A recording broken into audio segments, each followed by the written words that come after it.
Hi, I'm Dr. Gilgamesh, and I'd like to introduce you to my podcast, Emotional Anatomy. It's an intelligently designed anatomy that has as its goal the recruiting your interest and curiosity as to how it works so that you can become more familiar with it and, as a result, better at it and enjoy it more. Welcome.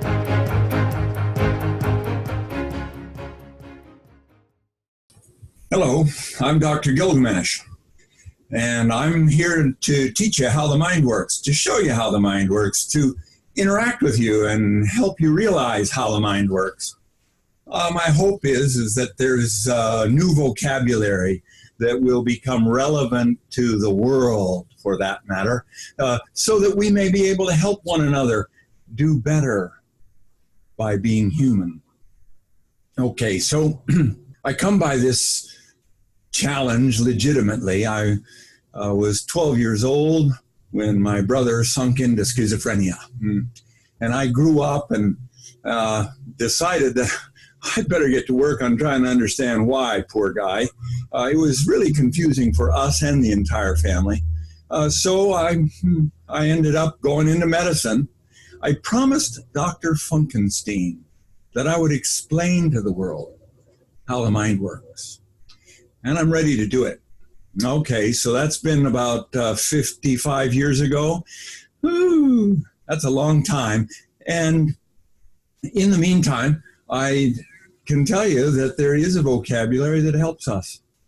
It simplifies the mind. It helps us realize that it works according to a set of principles that is never changing. Freedom versus slavery. And inside each of us, we are able personally to recognize that the mind can become slave to its own ideas, its own thoughts, its own feelings, its own reactions, its own emotional anatomy.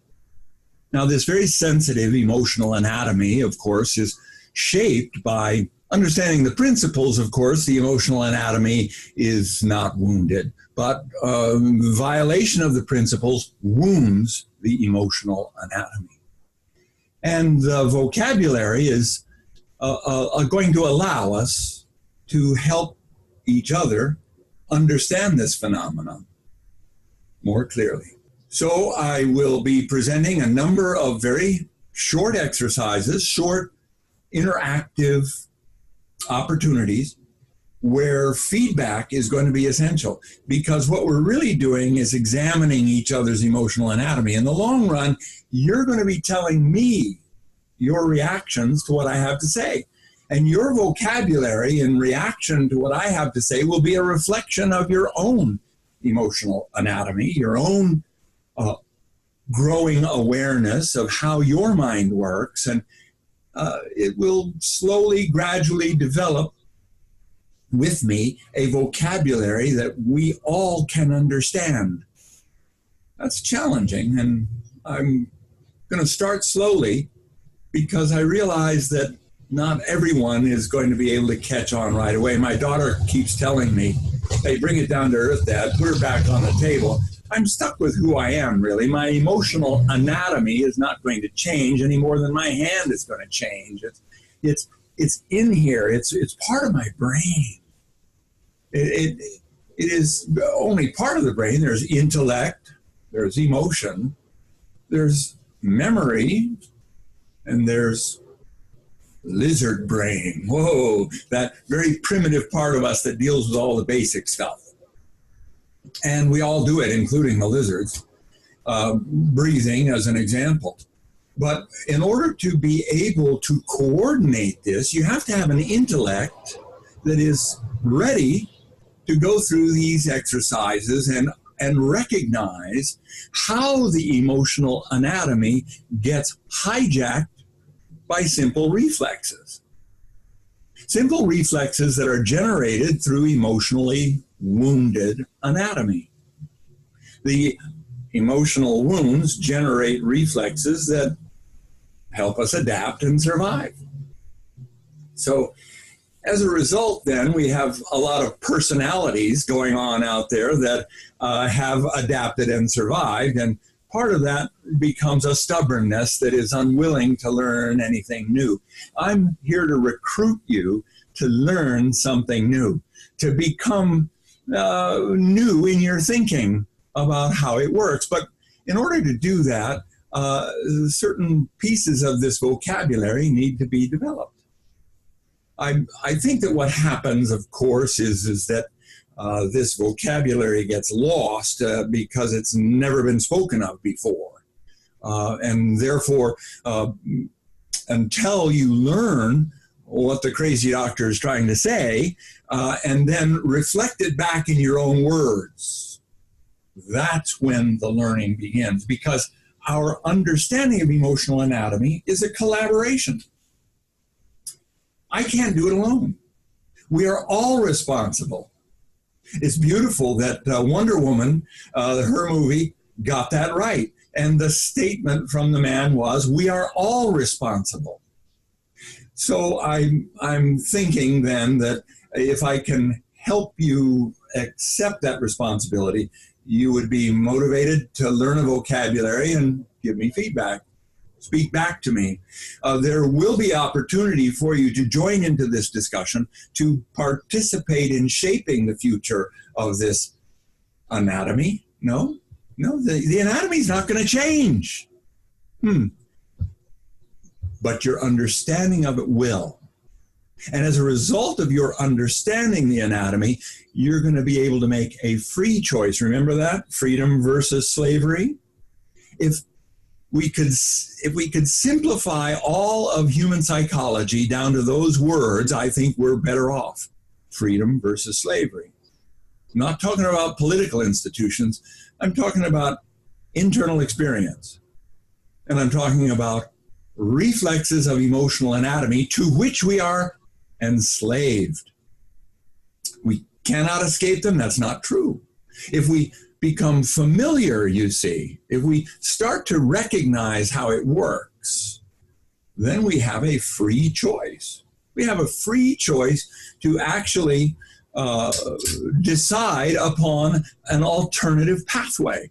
And this is time for me to address the concept that we're going to have to share these ideas with others. And I think that physicians offer us an opportunity to do so. I think that there's a network of doctors already established, thousands upon thousands. 1 out of 100 of us apparently are physicians.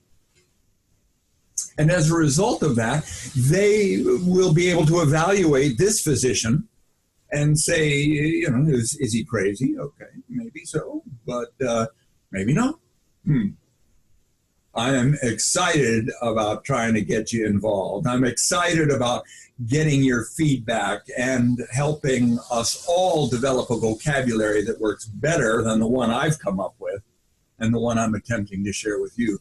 But it begins with the concept of navigation. It begins with the concept that we are navigating the ocean of emotion, a vast array of experiences that are unnamed because we don't have this vocabulary in our society as yet. So the ocean of emotion has unnamed experiences happening all the time. The classic is to the unschooled or the uninitiated, I don't know. But the idea here is to recruit your interest as a physician to help begin this dialogue with your patients. Freedom versus slavery. Which do you prefer? 99% of the people that I work with will choose freedom. And as a result, then, they discover that they have reflexes. Oh, by the way, consider with me, what's going to happen if I get this just right? You see? It's a physical reality in my body.